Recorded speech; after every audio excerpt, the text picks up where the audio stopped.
ঢাকার মগবাজার একটি রেস্টুরেন্টে আগুন লাগার ঘটনা ঘটেছে। গতরাতে উইংস নামে একটি ভবনের নিচতলায় ক্রিস্পি টাউন রেস্তোরাঁয় এই ঘটনা ঘটে।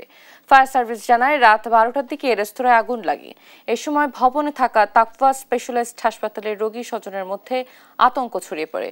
খবর পেয়ে ফায়ার সার্ভিসের 2টি ইউনিট দ্রুত ঘটনাস্থলে পৌঁছে আগুন নিয়ন্ত্রণে আনে। আগুনে বড় ধরনের ক্ষয়ক্ষতি হয়নি বলে জানিয়েছে ফায়ার সার্ভিস।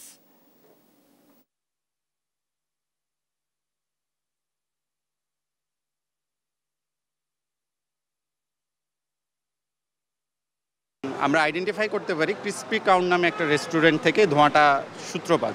তারপর আমরা সার্চ করা শুরু করার পরে আমরা দেখতে পাই যে ওই রেস্টুরেন্টের ফলস সিলিংয়ে একটু আগুন জ্বলছিল। আমরা স্মোক ইজেক্টর সেট করে ধোঁয়াটা বের করি। সাইমালটেনিয়াসলি আমাদের যে ফায়ার ফাইটিং টিম ছিল, টিমটা ফলস সিলিংয়ের আগুনটা নির্বাপন করে।